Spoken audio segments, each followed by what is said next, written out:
se talofa I le alo o le atua Ua whaapolonga e whai masui oi taua Ai a tatou wawa ai Le ai sona la le telefi mana o ai Oi talofa ua polonga ona le alofa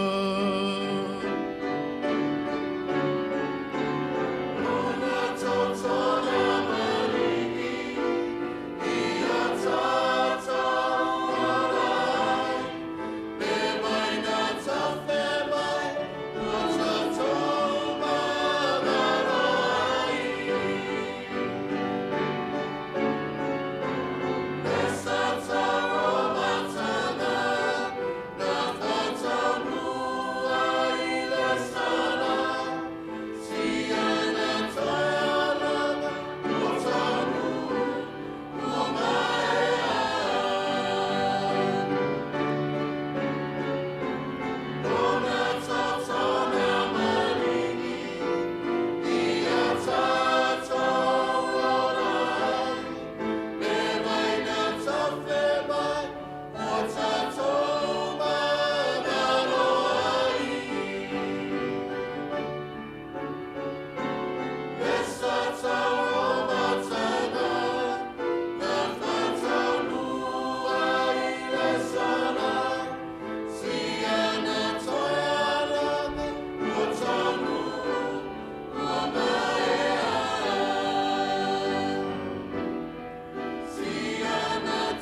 Tātou te tā. Lo mātou ta mai o i le langi. O mātou o mai le toi taimi ma le toi ITULA. O pāle alanga o i whai toa le whātoa whai aba. O toi o se anga na vaia lea o le langi wa matala ma wanoa ai FEAU mai. O nei au mai lea o le toi FEAU MULIMULI lunga o le whangai ele. O le FEAU o le alofa, o le toi wala au e la dai I lonu. Na mātou o le lea nganga sae FEAU mai le nei pō. Pai mai le nei pō I loto mawhina ngalo taito tasi. I nei a mātou whili mo oe, a maua le hapa noa. I vi iaro swafa Yesu. Pai mai la o na vai mal whatau wae. Whatuwine le tumu ato toa mai le langi. Ina ia manino lau FEAU. Ma oi fo le taele o loto mawhina ngalo. I lo lau swafa Yesu o ole wala utoine. Amen.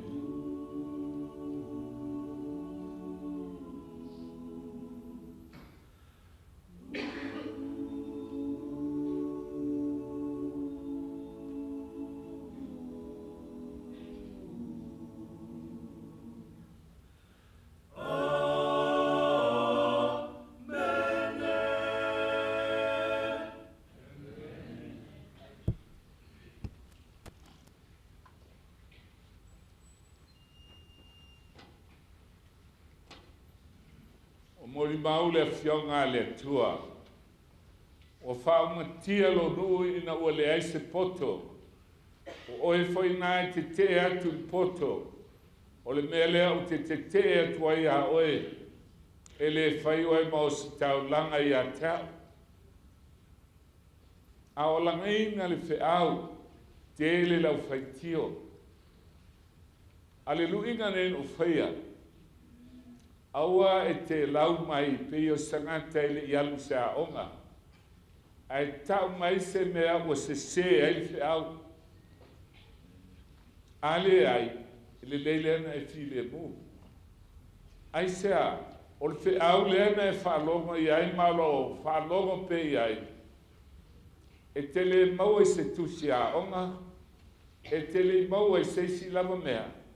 Ai o le FEAU MULIMULI wa mai e le atua I lona taimi.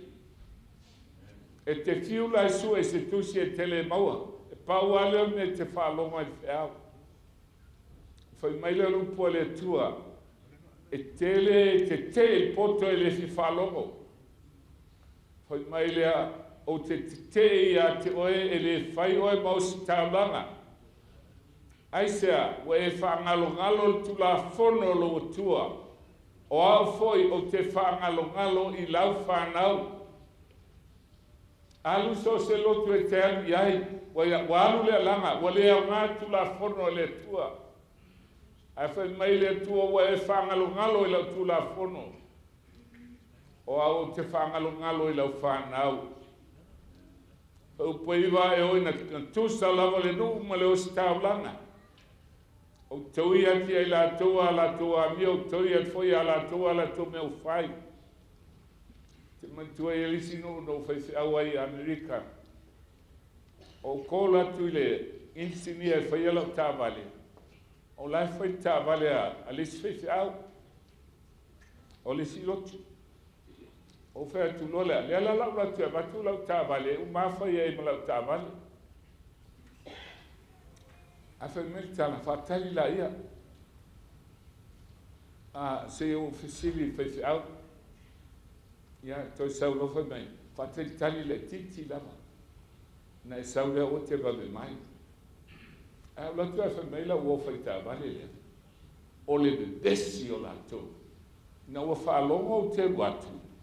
ta pena lo la whaire ngā pia i le Karachi. Tu sa le whai te au tangata. Tu langa nā lewa i aile na lo langi.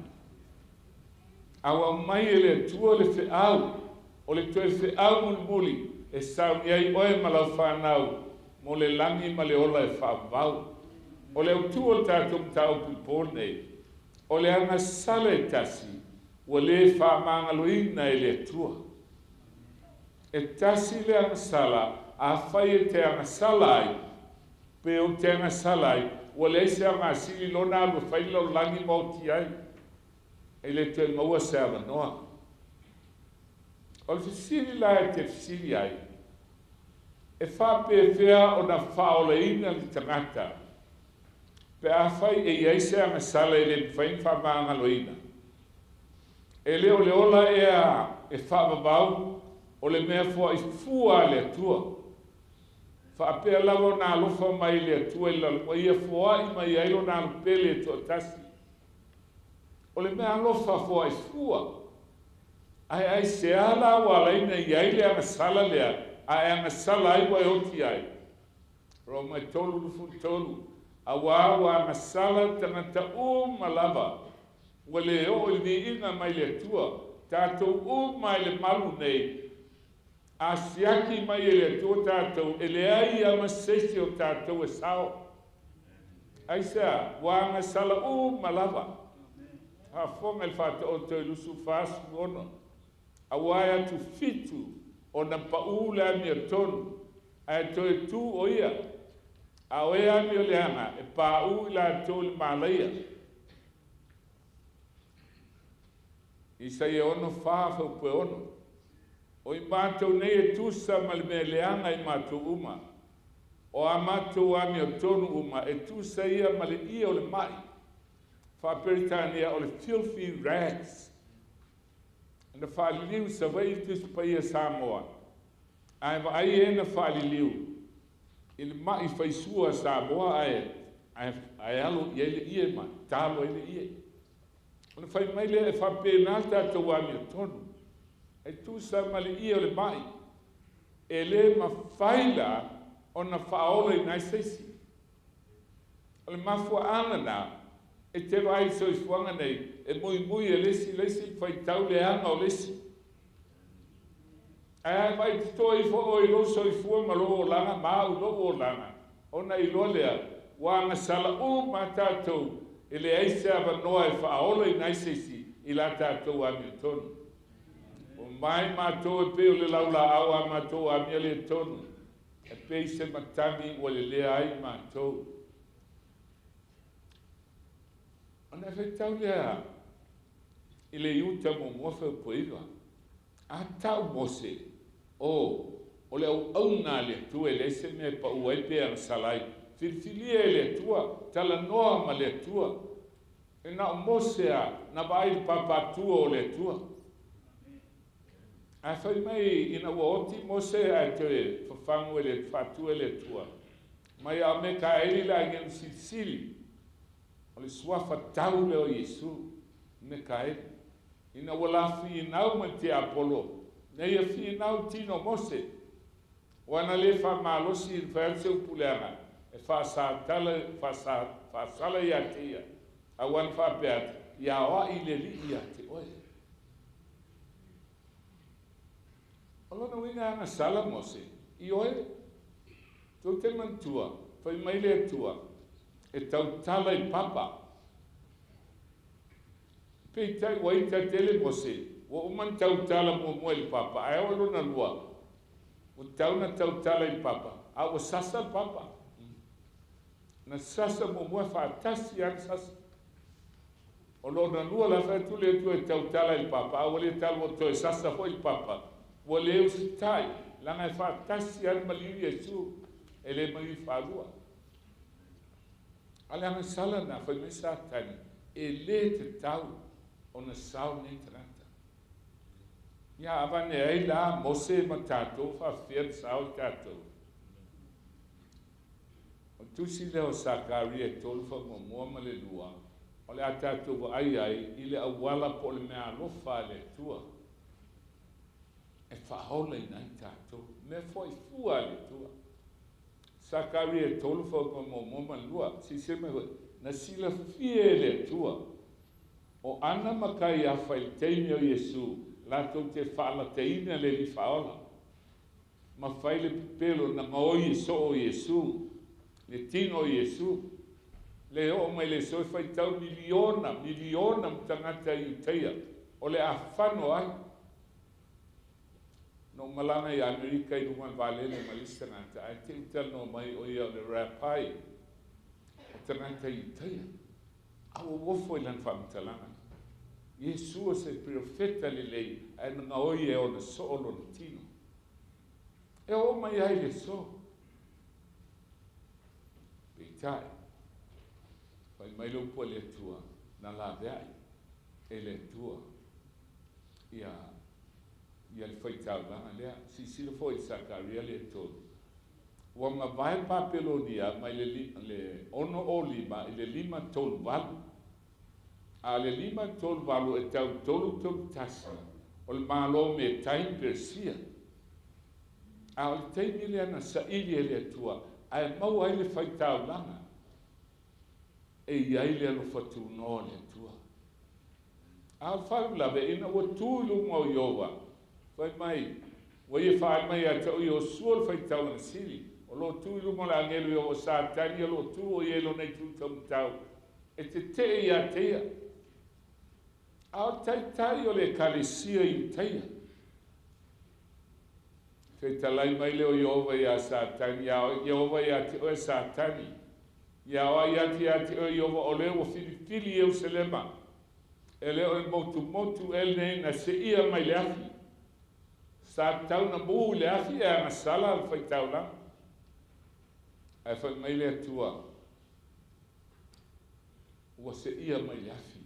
Ua uwha maa ngalo ia te. Ua ofu I osua I ofu ele lea. La nami a tonu whātusa I ofu ele lea. O tūfo I e lumo le agelu. Ua ia tali atu. Whetale ati e tu mai o na luma. Alo whapea. Ave ese ia. O leo whetalai le tua. Ave ese ia ofu ele lea ofu ai o ia. Ua whetalai e foi a te ia whauta. Ua o ave sea o ami o le tonu I o lunga. O te wha ofi a te oi le ofu mata mo fie. Le ofu pai o le ami o tonu a Keriso. Ua wha ofu ai. Sila lea. No whai atu lea. Ia lato whae le pūlo le lei rungo lo nauru. O na lato whae e leo pūlo le lei lo nauru. Ma wha ofu ia te e ofu. O lo tū mai foi la ngelu I ova. O mutua whai atu la ngelu I ova ia Iosua lo whapea. A whai upe so ai. Lo whapea mwhetalai mai o I ova o au. Whafona. A whai e te sabali I o wala. A whai foi e tau sisi au sauninga. Ona e whamasino e lea I lo whale. Le kalisia. Ma e leo I o lotoa.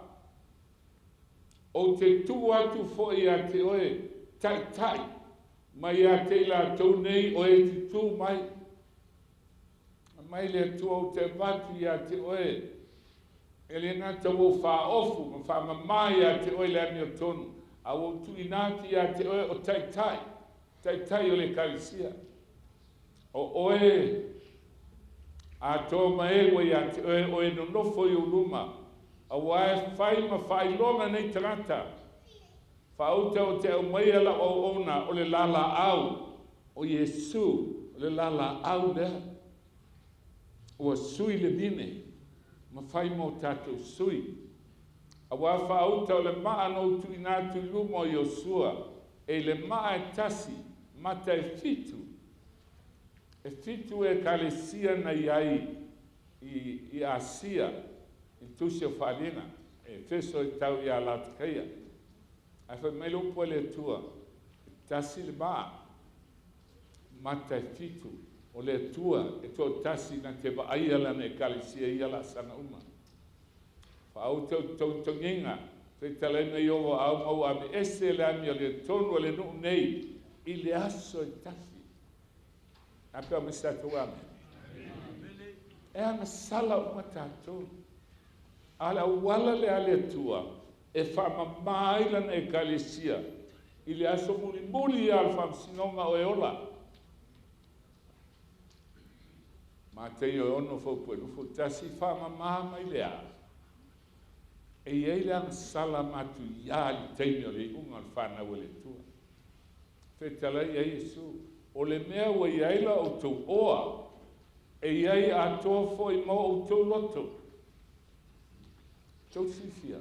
A su ese me tasi. Wasili na to o tele tangata e o ese e malnei lotu. O le mele ta o le tu au tapunga.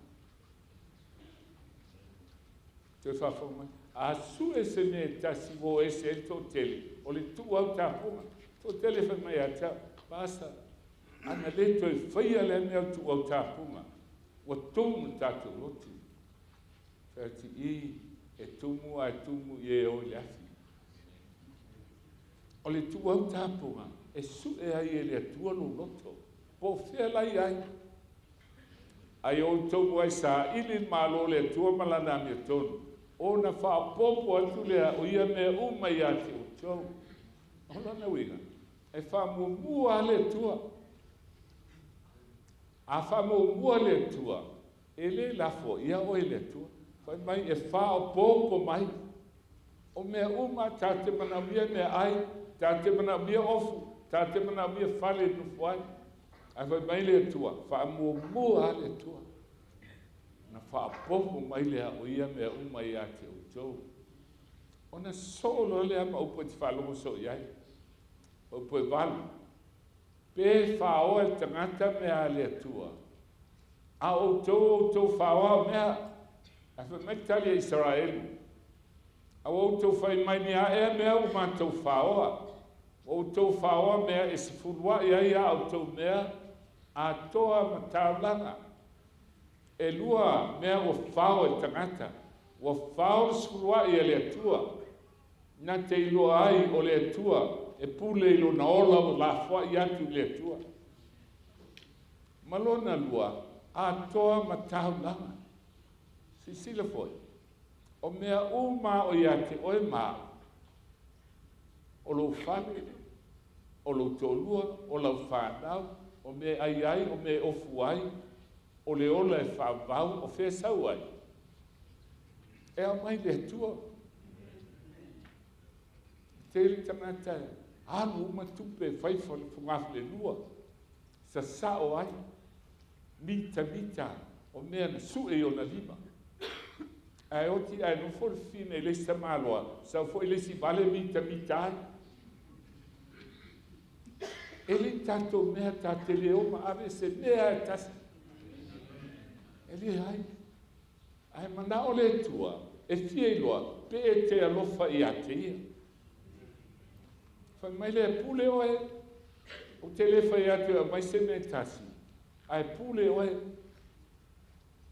ai a mai la usfulwa, la mea na o te iloa ai, o oe o lo tangata.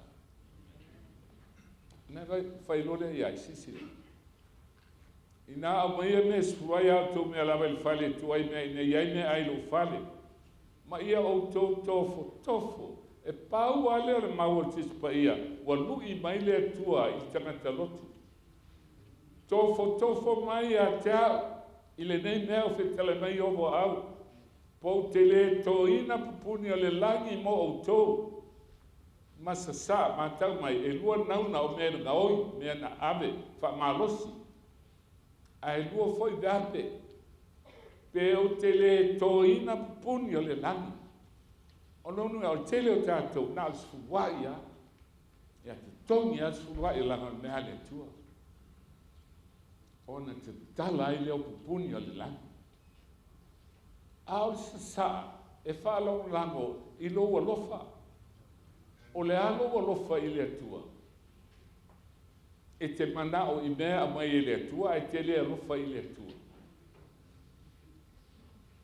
Ka me stato ame. E ta ua la, ai tofo i eina e vai le la whamtalanga le whai. Whai me whai tu le atua, se fulu pa se me ana e manao ai. A o lo wola to me wa ia te au. Le la o wat foi le se fut pasene ia te o la tau la. Ona e ofo lea. Te le to mativa i se mea. E ele a ao le tua. E tausi a te oe malau whanau. O te le tō ina pupuni o le langi masasa. E te le tātou nā sfurua ia. Le whea lua ia le nei. Whaamanga le langi la. Ai tulu mai ana e mea. E sao pese. Ai tofo i ai. Ona sa mai le tua. O le manuia e sili o tele i a whafonga. No, mai le whai unga malaki lava le tonu. Whai mai lupo le tua. Uma mawha o tau bia tau whitala nei oa o tau whai mai. Se asa ma tau po whai ati oe. O tau whai ane. E lea o ngāna o nei le tua. Se a foi se meu tātou tausi ana saumina. Tātou whioa i maufu ele le numo i ovo au. Vai foi o tau tele lau mau mea la tele ala tau tupe. A nei tā te mati tiva. O le nei o tātou wha ia i e wha maulunga. Wati nei foi e wa mi o leanga la tofo lava i le tua e sao i lato. La e sao lato mea le whai. Se talai le e na matau ia i owa liu mai fonga i owa. Ma u whafonga mai an tu sia le o tusi whamanati o na luma. Mo e matatau ia i owa. Ma mawhau lo ni swafa. O le hali tusi lea. E whai i la tau ma o loa tāua. Whitala me e owa le aso o tōwhia. O te alofa ia i la tau. Pe o nā alofa o tangata i lona atali. Ua au na ia teia. Alona wenga e ia ia atali. E le alo lofa i le tua. E le fi au na i le tua. A ia ia atali. E au na ia teia. Whawhonga lesi. Ona o tau i loa lea, e ese le ami o tonu ma le ami o leanga. Tau te mantua foi no whaetia o tau. O le ami o tonu ma le ami o leanga, le ami o tonu e teu me le lei lona loto. A le ami o leanga e teu me leanga i lona loto. O le tai aola toi tu mai le ami o le lei le ola, a tu le ami o leanga i le whasala. A sau ai lama le sivaanga lona lua. E ese le ami o tonga le ami o le ngai saulua. E ese le wa au na i le tua. Ma le wa le au na i a teia. Amen. E le ese le tangantan au na ma fia i le tua. Ai ese le ona a tova ai lai ma te le anu fuli le ma. O lai wha matala ai. Ia ne whata o to muli lama. O ma moe ma oti. O oti foi sa fai e tau lan. O ma moe sa fai e tau lan. O oti foi sa fai e tau lan. Ai fai mai le aso le a fai. Wa ave o male au oti tu ile si tu tau nga vali. Fai mai le tua. No o mai tau te le o mai. No o fale pui tau te le o mai. Ai fai mai tali atamante. O ana whiana e mai ai e matou leo atu. O ana whiana e whale pui ai. Ai sautani, whape on o tau whai ai se tasi au pito i titi. O ila tau nei, o a ua le ana o tau whai ai. A o mamo e, mai esi, no mai tau o mai. No whale pui tau o mai. No fia ai na tau whanga. O ana whiana ma tau whai na me isu. Ai whai mai tani isu. Whapena o tau whai ai se tasi au pito i titi o i lato nei. O a ua le tau whai ai. O te mantua sa o whai whiau no o seno sei tau sanga mabai. Ai tui lo whale. Tui e lesi pam. O fu pala o te ilopo wana. O ana whiana ta ele ai. Ia ai sau whai mai e fia ai. Ia, o te pula tu matoaina e lulu mai leo lulu. E fefe i te usau se wha mai tono e whai.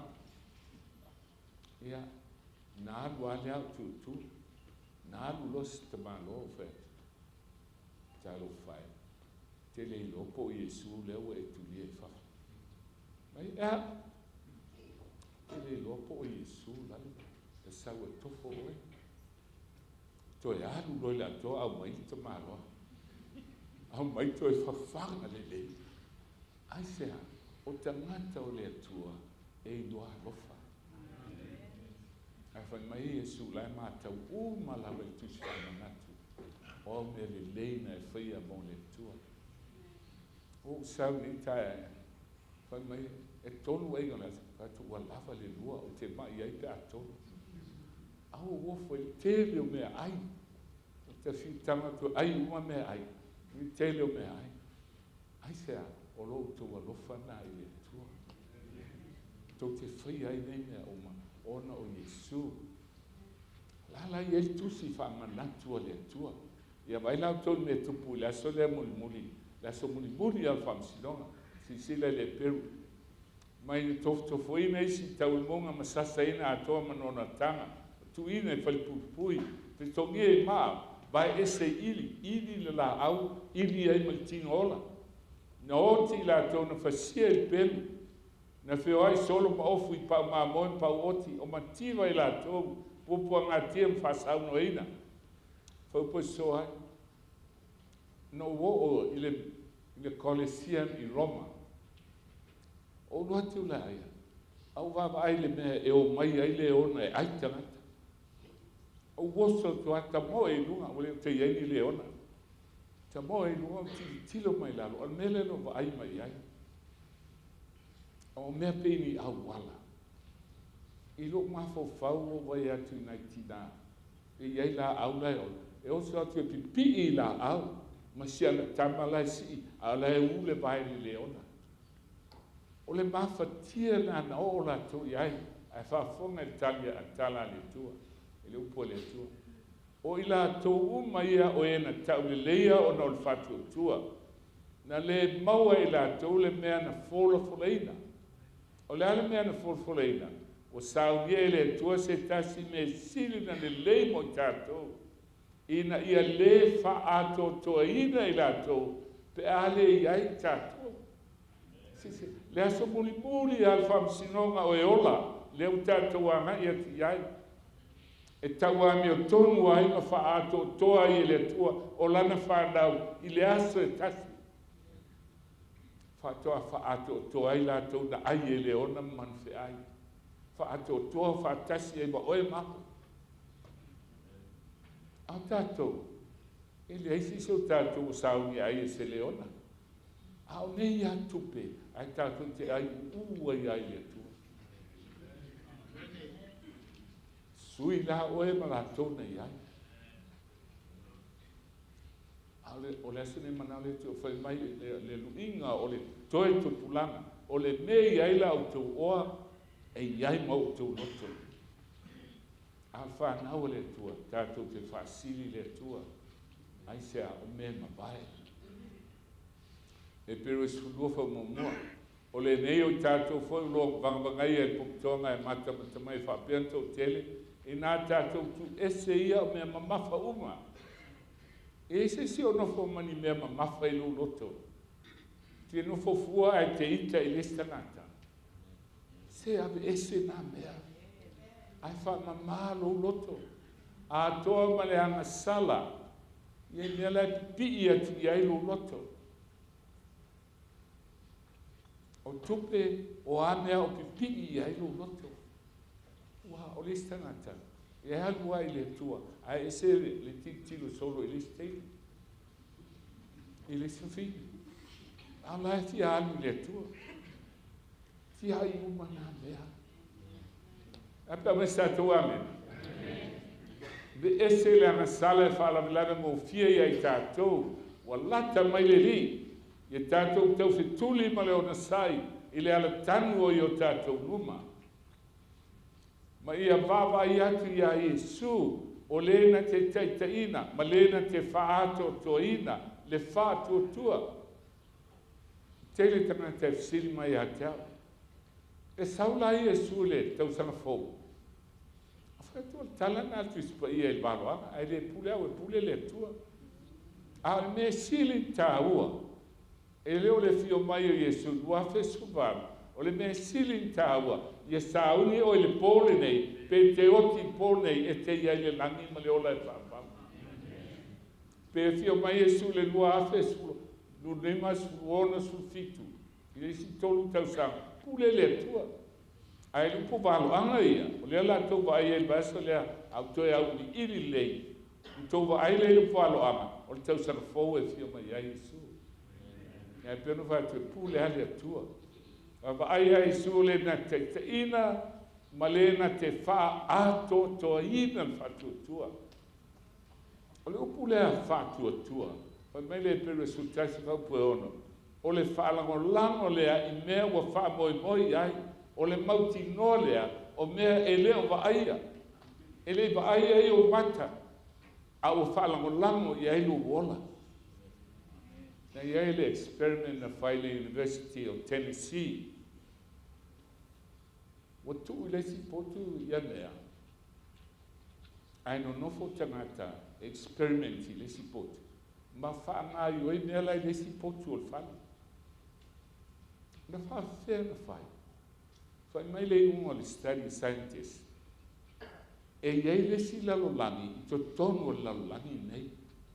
O lalolangi le nei tātou te iai, e whao na dimension. Lau lea e le umi, lau tele, ma le mawalunga. A lesi se fulua tau sanga wa malepe usui. Tau time and space lea, ma le teimi nei. Lalolangi na e pa aia. A whai me whamtalanga sayanisi, e iei lesi lalolangi, e sili atu i le wha dimension, pe fitu i le valu o na fua. A le lalolangi na e le va aia. Le lalolangi le na e operate ai le tua, e ala i whatu tua. E le va aia i o mata, ai teino e whai e le tua mo oe. Le lalolangi na le whai mai ai le awhionga le tua. A le aise whatu tua, e peresutasa ko e le mawhai o na fia mai le tua e ngā tātou lalolangi vaia. Ai te le au i o lalolangi a whātua tua, le operate ai le tua, le tau e tau a MULIMULI. Ana i loa au e pōmisa, e le manao e whaoleina oe, i le pōle nei, o na e malama le i le melefa i atu. E leo se tau e lalolangi vaia, a le lalolangi e le vaia. O sa tani la, e vai uma mala, batu mai an tangata ia te oe, e wha vai ai o whatu tua. A oe mau, e va ai a Yesu, o lena te teiteina, ma lena te wha a totoa ina, le whatu tua. A le whatu tua, e le mwhaina fia mai o ia. A le ngantai lea.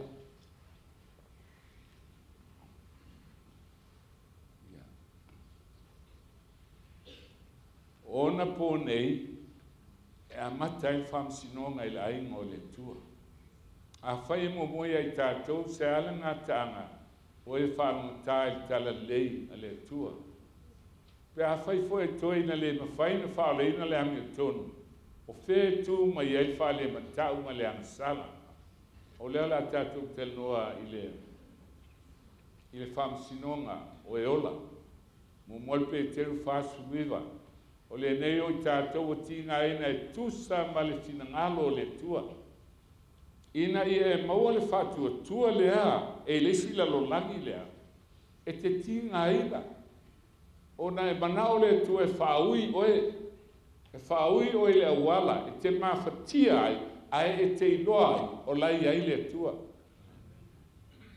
La tau tui ngātu ma le amir leo la tau o lai le na whaia me au ma o ia e whamaonu. La foi le ola pule le tua. O le mele nei wa ia le ono sai le pa ia. O le mele nei wa ia e o tausi polo inga le tua. Ma le fatu tua ia Yesu. E mai pa me sa tua. E ia le au pa ia. O le ola to la foi ia tu le tua. E fa masino ina la le tua. Foi mai le falinga su fa fo su tolu. Na o whalonga leo mai langi whapea mai a tau i e tusi. Amu ia e woti. o e woti o le li e a mata I nei ona po wa mata na faitawina I le tua o tangata e oti I lunga o le teimi o whamsinonga o le alawo whetalai mai le anganga ina wala tau malo loi ala tau ngā ruenga tīnga o ala tau ngā ruenga foi e muli muli a I la tau e whawhonga o le ane whaia o le muli muli mai o ngā ruenga I a te oe o ngā ruenga wa uma wa e oti ai e alan ta ua muli muli mai au ngā ruenga le lei umana e whaia lai tusi whamanatu e whamasino I nai oe I meana e whaia mai au nei le tua o e ola Amen. Whawhonga lea I mātei a lusu wha tala ina foi le nei tala le lei ole ma lo o leu tātou tala no nei I le vena o FEAU o le ale ma lo e le se tala lea se lotu si I tele tangata I tau atu oi alas fitu o e le se sau lotu te alua au mātou lotu e le se tala le lea se lotu tala lei le te whalomo I ai e le se tala lea se lotu a sufitu tuto tasi o le tala le lei o le mālo le tua e watu le atu laulau mai whai ma moli mau pe te talia pe te le talia e moli mau I a te oi le spamsino o na o mai ai lea o le ngā taanga whalinga su whawha pue ono na ulofo tasi angelu lele tau lo te wai a te ia tala lei whabau folo I no nofo I laulangi a tunu uma tu ainga mangangana ese manu tala leia na langaina mai tasi balu fa na amata I whamsinonga le sa tat whalonglonga I le po ma le po wa langaina nei FEAU angelu tonu o FEAU tala le lei o le malo mo I maula le roma e valu luful valu mo tātou iloa e ngā lulue whātasi mea uma e le lei ai lātou a lofa I le tua o e wa bala wina I lona finangalo o tangata I bala wina I le tua e tusa ma finangalo le tua ai mai e ngā lulue whātasi mea uma o me le lei o me le lei o me le anga o me tingā o me ona o me somalie a o ia mea uma e ngā lulue whātasi mo le manuia o tangata o le tua e pa wisa tau ame e le si whai launga le nga launga e lisi po whai mai e ti tau ana e oi e whawhianga oi ai toi fia e te la mona le ti ngā te la mona le mawhitia au te tonu a la ti ngā e ia te oele oli e le mwhaina visea se tasi o le wha moe I le ola e wha bau sa mie le tua mo oe tātou pai mai lole I le autu o le pōne nei o le anga sala e tasi o le whamanga loina I le tua o le awa I loa nei whamanga lo le tua anga sala malava I le asa muli le o whamsinonga lua su whai tula wha ato toa ai e le anga sala e tasi e le mawhai e le tua na whamanga a e anga sala I loa o le se whamoe mo oe. O le ale me ta ua o le amsala, ina ia malmalama le me ta o le amsala, e le whamangaloina. Na I sisila le tuspa ia, e whame ta ua, me mumua o le amsala, o le soli tu la fono lea, whawhena I loa o le ngaoi le amsala, o le me tu la fono, o e te ngaoi, whawhena I loa le whasio tangata le amsala, o mai tu la fono o e te whasio tangata. Whawhena I loa o le soli sāpati le ansala. O mai tispaia, ia e mana tua le sāpati. E te whapa ieina. O le ansala la, e tau mai e tu la fono I ata. Tau le me tau le ansala. E ako poe whasuti. O le wa I loa e whaile ne le lei ai le whaia. O le ansala lea I ate ia.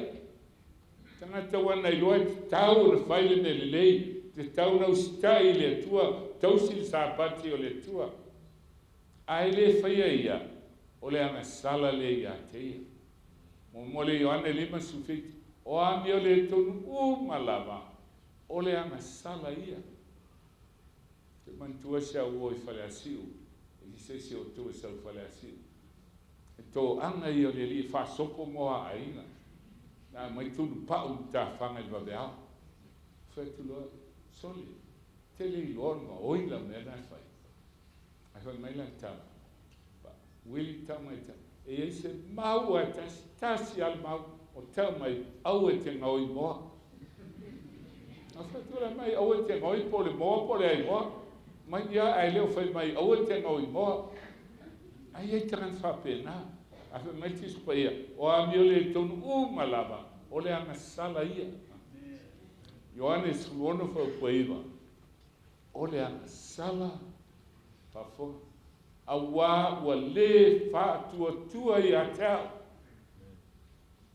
pasa a utausi nei sa pati ua lusi laugaluega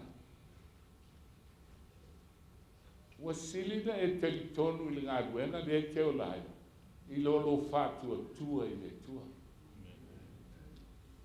o te mantuana ui mai fo'i le vanu lea au le titi e o galua i Amerika malua i le galuega o le uala alu latou o le uala ia ae na lua ma le afetala i le itula o alosu e falimeli 7 e si'i la e lua fitulima ia su e lo pasi o lu atu lou ta'u mai le aso te amau latu loa ae faimei amata o e nei ao nei na o le sfarei le pona nei fatu e le faitali ao te whawalpalea e sau te spaia na e whawhanga lo ai sei ni lal pe pale o e te ena ngā ruena whatu o sei tango sei whatu le tua po te oti ai o te ustai a te oe e tale tolu le fiafi wa hai au company valele e tolu tala i le tula ai sea o le ana sala o le fa'atuatua a fai tatou te fa'aali a tatou na sala e fa'amaoni o ia ma le amiotonu e fa'amagalo ia i tatou ma fa'amamā ia i tatou i amia le tonu uma lava ta'u atu i le li ta'u i le tua e te lē taualufua e ta'u iā patele po o sistagata ai sea iā ta'u la iā patele o iā ta'u le iaga sala patele ai ta'u le tua ua sala te le alfo e tau fua i se faife'au toe fa'alogo atu o faitatala le faife'au saulistala ai ta'u iā iesu fa'ali iā iesu a mea uma o lo e baivai ai mai e fa'amaoni o ia ma le amiatonu e fa'amagalo iā tatou o sala ma fa'amamā ia i tatou ia mea le tonu uma lava au te mafaufau teini o le talavou le tele o ataʻita na sala aua uma nou taua i le tua ua uma foi na fa'amagalo a'u amen ua leai na se mea o te popole ai sea faitalia le lalolagi ia ma su'e au aga sala a'u fa'amagalo a'u e lo'u atua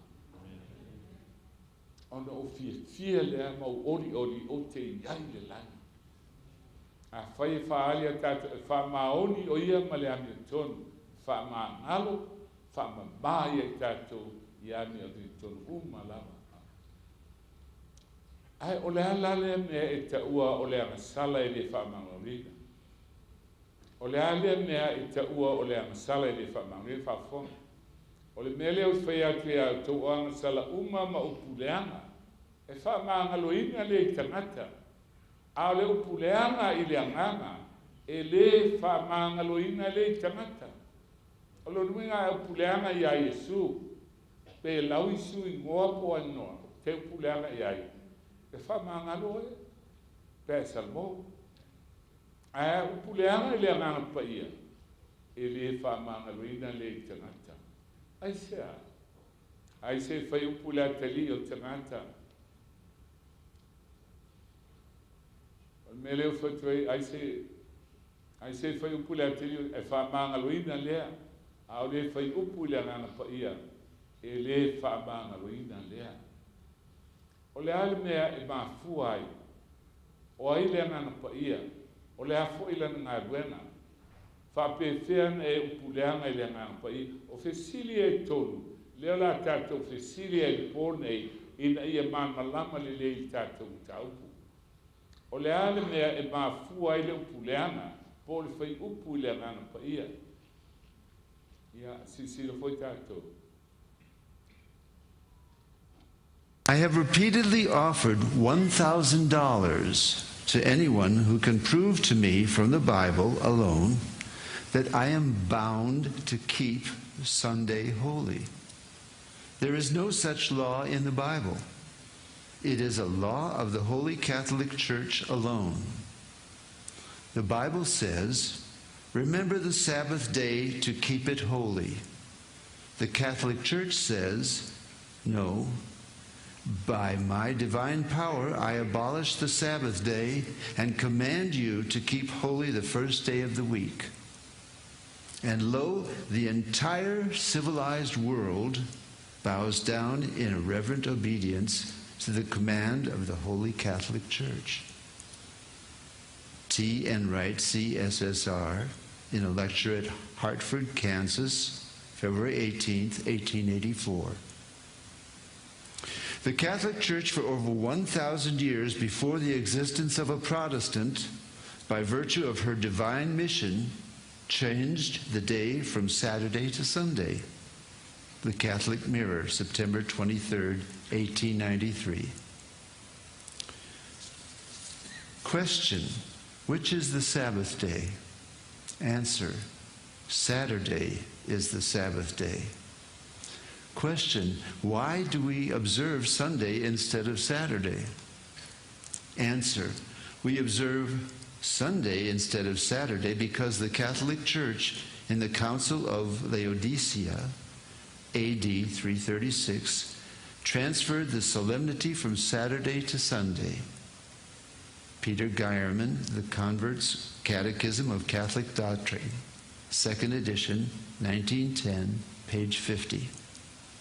Question: have you any other way of proving that the Church has power to institute festivals of precept? Answer: had she not such power, she could not have done that in which all modern religionists agree with her. She could not have substituted the observance of Sunday, the first day of the week, for the observance of Saturday, the seventh day, a change for which there is no scriptural authority. Stephen Keenan, A Doctrinal Catechism, page 174. There is but one church on the face of the earth which has the power or claims power to make laws binding on the conscience, binding before God, binding under penalty of hellfire. For instance, the institution of Sunday. What right has any other church to keep this day? You answer by virtue of the third commandment. The papacy changed the fourth commandment and called it the third, which says, "Remember that thou keep holy the Sabbath day." But Sunday is not the Sabbath. Any schoolboy knows that Sunday is the first day of the week.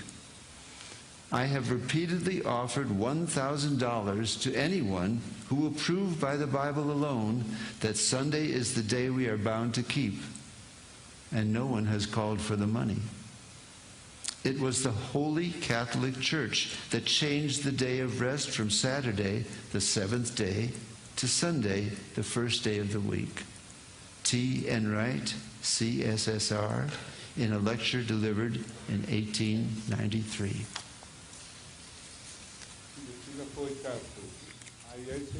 Thank you, Bishop.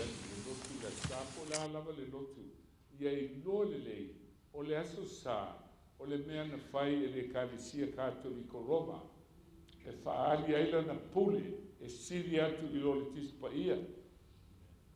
O lona winga, a whai wa e lole me le whai a le whaia, e tūsia le langi, o le anga sala le I ate oe.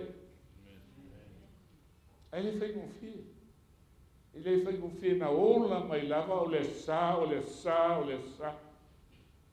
No whanau mai le lotu la mo sa. Sa tausi ba te o malutina i le lotu. Whai mai leo tangata. Willie, o le ale lotu na ilo ele a e i o u. O whea tō le la mo sa. Ni mai a le a e la. Au whai atu lea, o le whala milave. E le i ngataia wa o ngai le a e u o u. Mo ulo whai whanga la mo nu ma ti ma sa ma la ti di. E tupu le malama. Whai mai o le ala whate o te whasu walu o le ala o e ania tonu. E tupu lo na malama. Se i o tu tonu o le la. E iei tangata o le tua lai tausi la sa. O le pone e iei FEAU o le tua. E te filifili ai. Pe te usitai le tua. Pe te usitai. Le pule o tangata wha maurunga. E whasapitau le tua. Fifilina na oe. A whai e tele i tai tonu ia. Toi whafonga. I le bi ingo sa tani. I te tonu o le Vaticana. Flamas eius, Lucifer matutinus inveniat. Ide in quam Lucifer qui nescito casum, Christus filius tuus, qui regressus ab inferis, humano generis serenus iluxit, et tecum vivit et regnat in saecula saeculorum.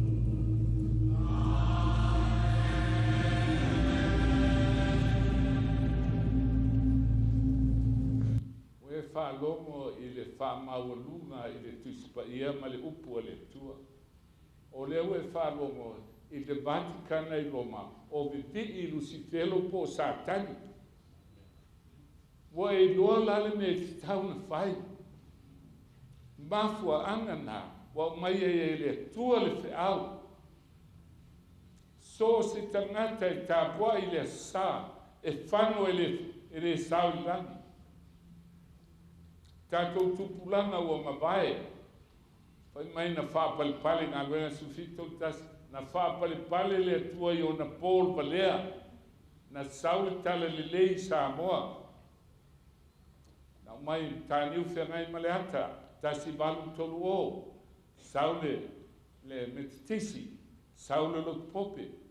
Ese lotu e tāpua I umai le sa. Ona na pau alman malama na iai.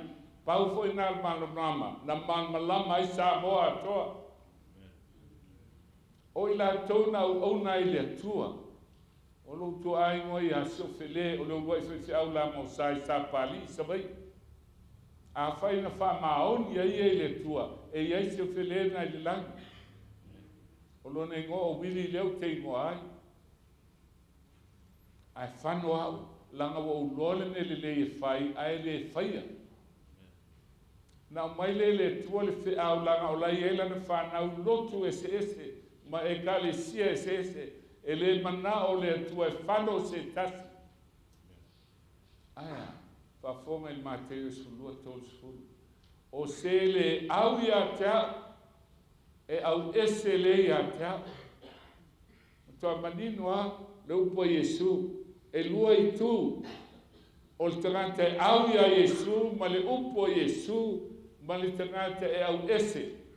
O le tangata e au ese, e le whaputu whatasi, I le upu po le fionga le tua, ai whatape ape iai, e whalea ngā iai, e whasalalau iai, e le kea iai.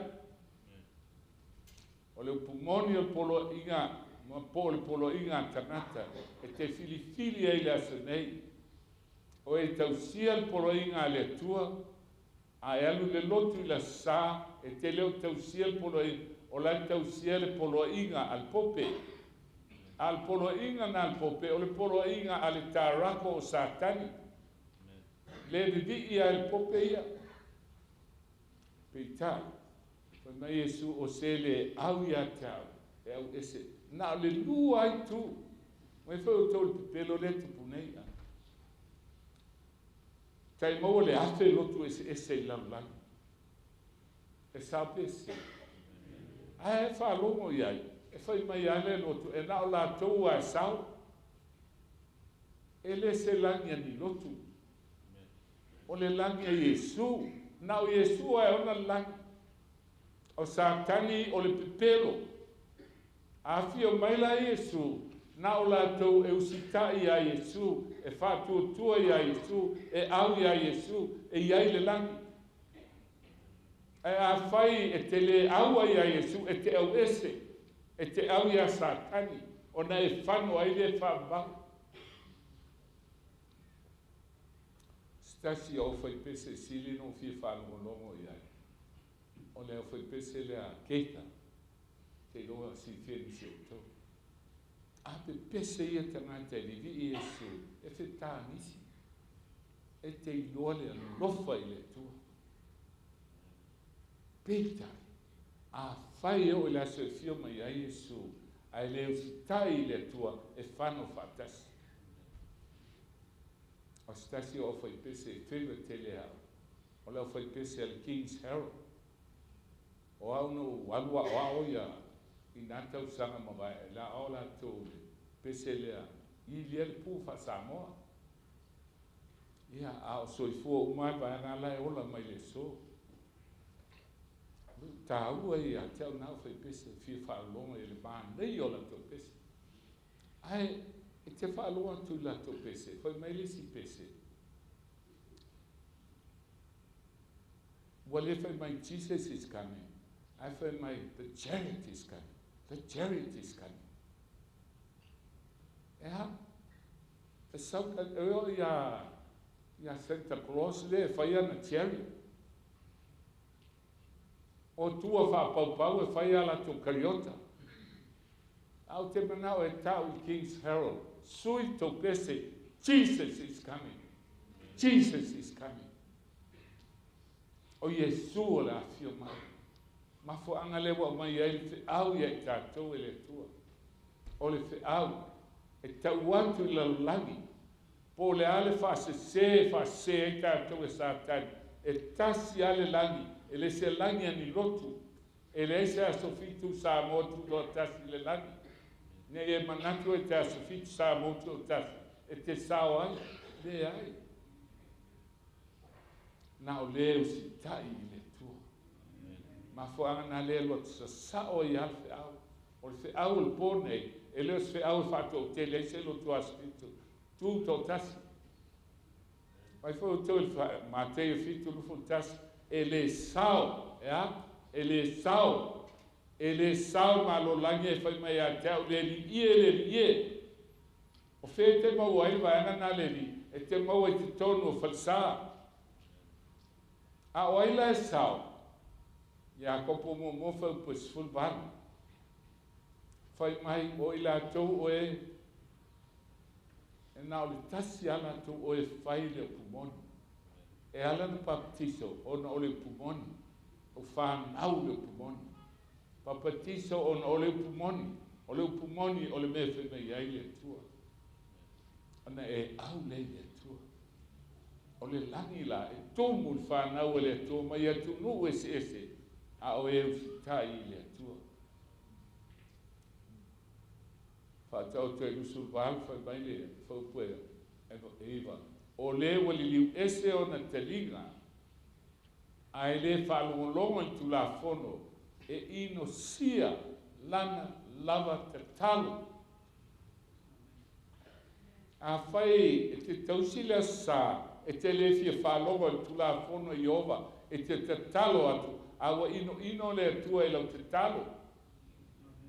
Ai sea, langa o le sasa, e le se whai longa le atua, o le whai longa le pope, a o le whai longa sa tangi la ni vi I ai. O le mea lea au te whai atua I ma te sulua tō tasi.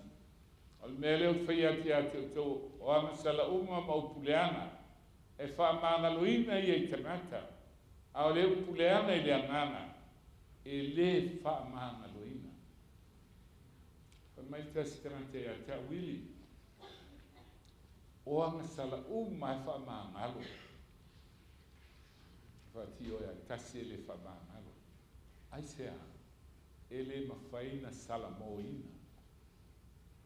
Awai isi ang sala ai sala mo e whamangalo le tua. Se bang nale ang sala o sol sapati. Ele mawhaina e whapeati e suo te alofa ia te oe we sila pia lo loto. Ai e malie o te alua o e lotu ila sa. E te leo sala mo. O na e whai lo loto. Ele whaila na whamangalo ina. Me leo fai tua nga sala mau puleanga e whamangalo ina. A leo puleanga e leanganga. Ele whamangalo ina le tangata. Ai se fai upu ma te sulua te ulua. Ai se fai upu le ateli o tangata e whamangalo ina lea. A le fai upu le nganga pa ia. Ele whamangalo ina i leo langa nei po o le ateli. Ai se ai whamangalo ai leo fai upu i le ateli. Yesu. Ai le whamangalo ina fai upu le nganga pa ia. Nga ia mama le sili o ai le nganga pa ia. O le afo i lana ngā duena. A malmalama i sili ana i malmalama lea. A wai to tolu e mo mau le langi. O ai le nganga pa ia. E to tolu e mo mau langi o le tamā.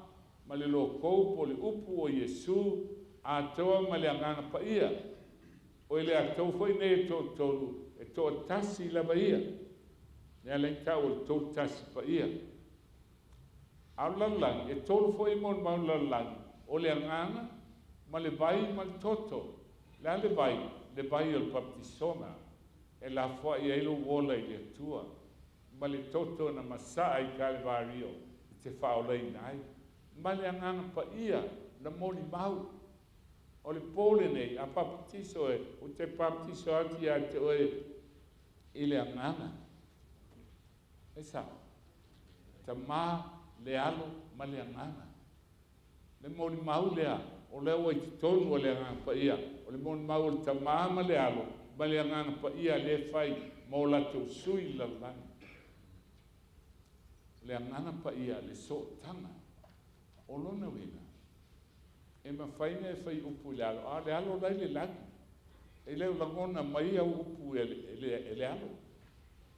A o le anganga pa ia lai ta ua mamea i le tua.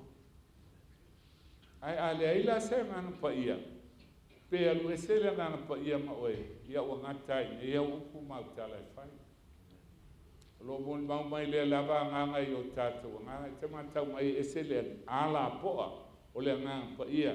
I o tātou anganga. O le ala i titi. Ameni. Sawa o ngafafo mai ilo malinda. Na watu le si fine o le mon mau e ova. Ese te tonu ia i ova le tua. Ai umana te oto i whai ai. O sui te nunga wale te tonu i le tua. Yes, mana o lole ai ngai sul lotu. Sul whal mai. O sui te nunga. Ona sui atu le, ai sui atu. E ieista mai ne ura ai le vā o le cerebrum, po le vaenga le nunga whai ai. Ma le cerebellum, le vaenga le tonu nunga whai ai. Ele so oa e fo mai. Ona toi so o loa lea. Te ia i lunga, o te tonu ia i ova. Ai se ha, o le vaenga le i lunga o whai ai, tau al siripo, e te ilo ai le ata mai. E te whalongo i ai mai loli sa o ma le se. Ma tau atu e le anganga pa ia, o le awala le te ui ai. Ona so le ma le cerebellum.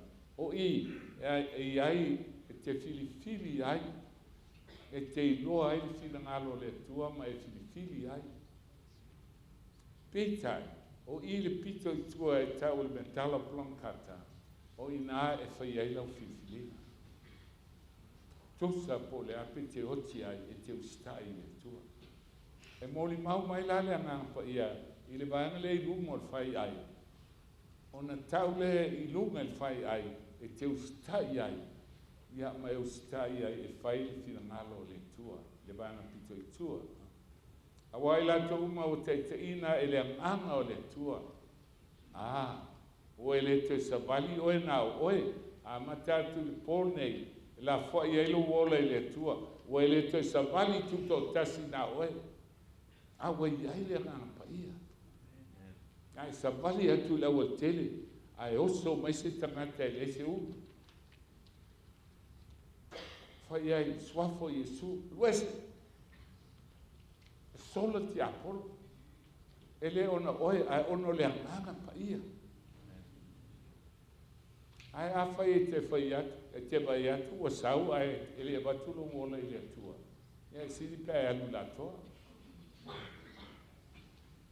au ai pule sa tani no mola pita o ila to uma te ina le ranga o le tua o te li ila to le tua sau te no te ante mo ia spai sau mai sa no foi a wei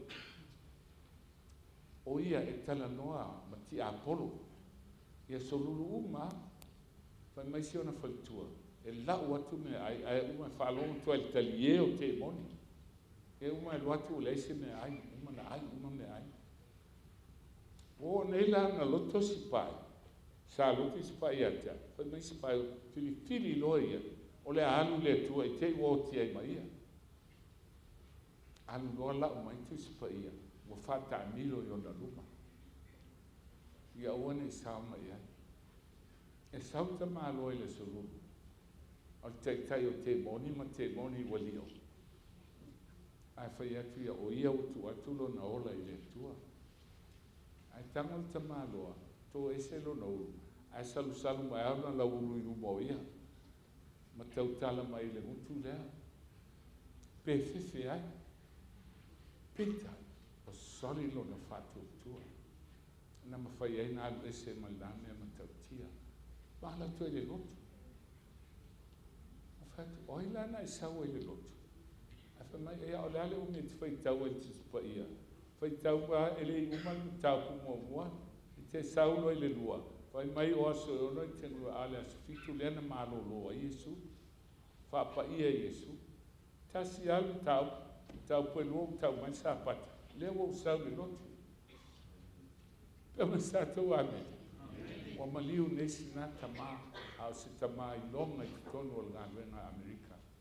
A o iai. Le ngana pa ial persona lon tonu lai ngā tua.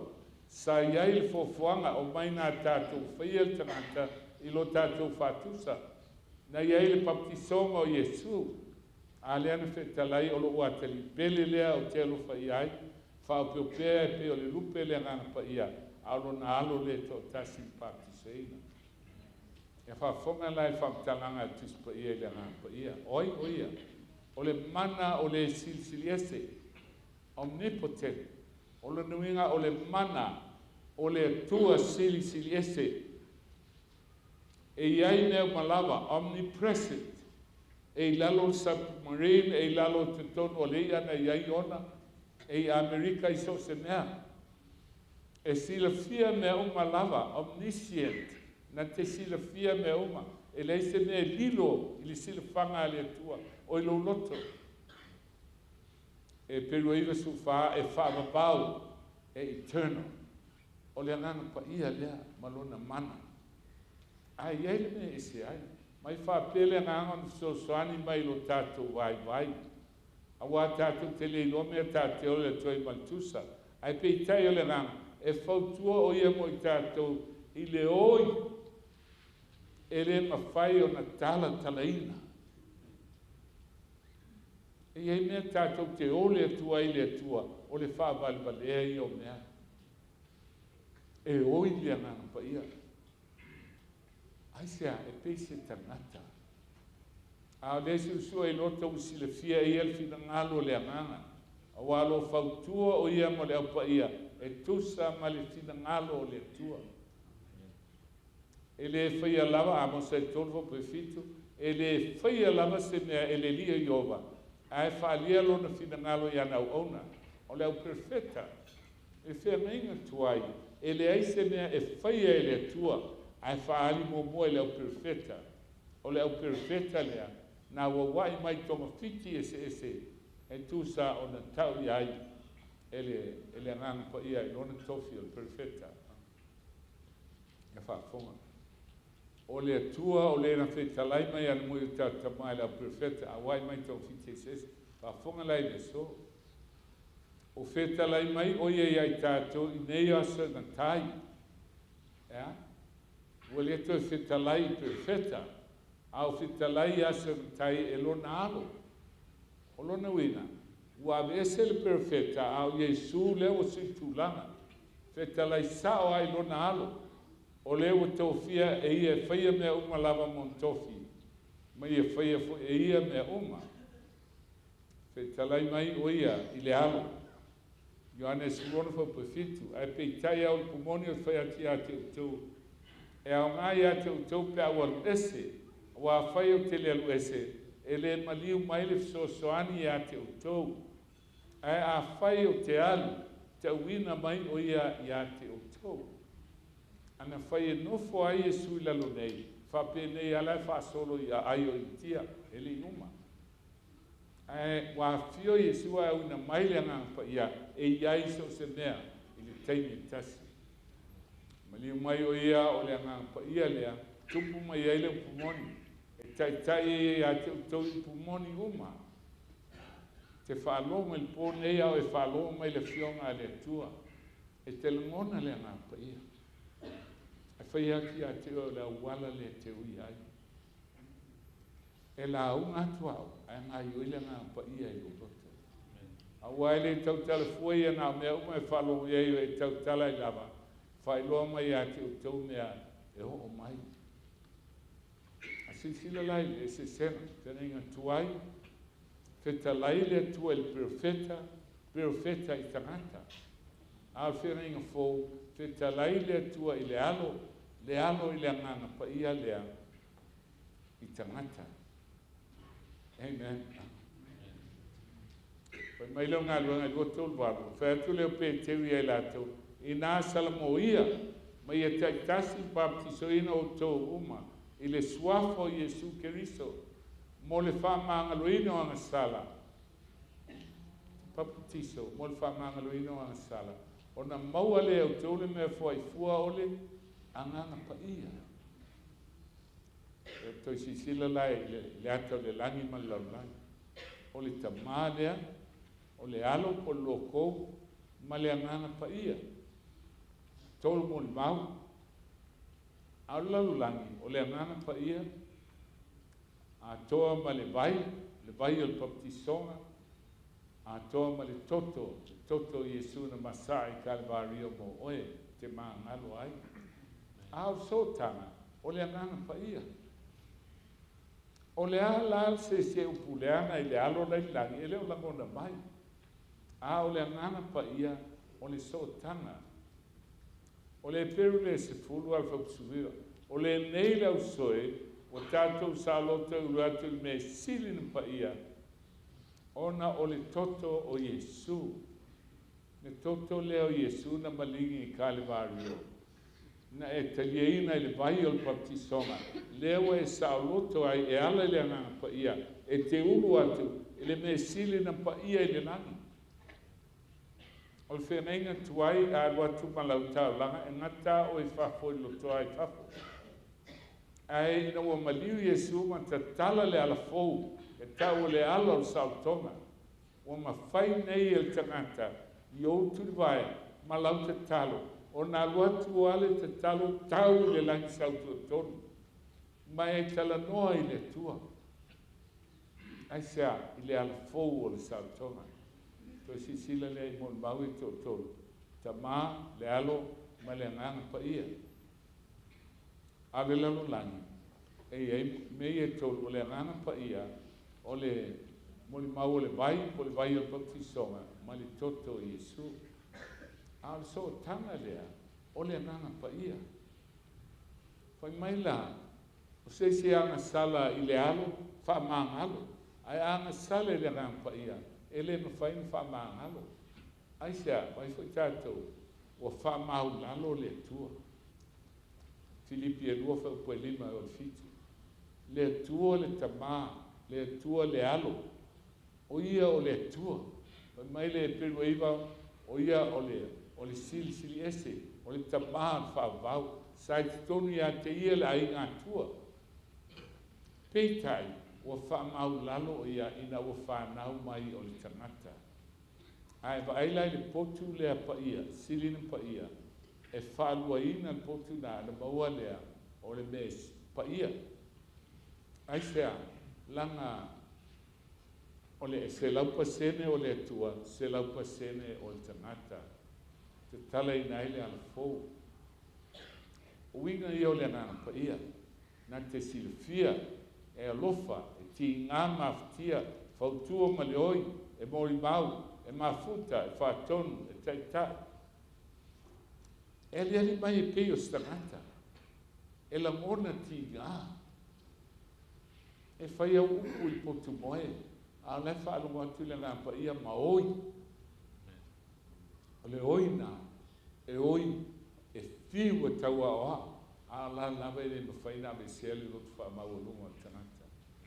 E Ioane su whasu lima su ona wha ngai e su le sui nauna ia, wha sino le ngā pa ia, wha lua su wha, e wha sino i le persona numero tolu o le tua. O le ngā buena e wha ilua mai le sala, wha malingi mai le alofo o le tua, e taitai ai tātou i whanau fo wina, taitai i pumoni uma apeo nei pō, na te au mai al malosi e ola mau au na tuai, e iai ana me alofa, e iai lo na fua le alofa, e ka te e lima lufu lua. Whaeloa mai le me tau o le ansala. A maliu mai o ia na te whaeloa atu i laulangi le ansala, ina, ia alu ia Yesu o le ami o tonu a Yesu e ola ale ai, te wheisinga ni whamsinonga. E ai le ola ma le oti. Le anga sala o sotu la fono, pai lua e whai me leia le whaia, ami le tonu uma o le anga sala. O le anga sala wa o le whatu tua i a tia. O le atala leo tato wai atu iai. O wai atu oe maa o le filfilinga sa aloto. Mo mua, whanau leo pumoni. Ua i loa le me tau o le ansala. Ma e la mona le fionga le tua i lo loto. Pai mai mo mol pe te mo mol futolo o whanau fo wina o tau e le al fua e pala. Al fua e le pala lava o le fionga le tua le ua ola. Mau atu mau e o i whambau. Na mau a fionga no ai ai lea. Sai a tau lau fionga whai me oli ai. Fia ai lo loto. Tau tala tu ispa ia, e leo le fua e pala, a le fua e le pala, o le fionga le a le tua. Tau ai au no suafa i o vai le tua. Ua i loa le me tau le ansala, tau mai e tula fono i a te oe, ma ua e la ngona le a fionga le tua. Ana e whanau le le upu. Ona whafonga le a. Ua o i le la sanga lona lua, ua e talia ma whatu tua i a Yesu. Ua ulu whale ma ustai le malo le tua. Se o i le ustali ma wha.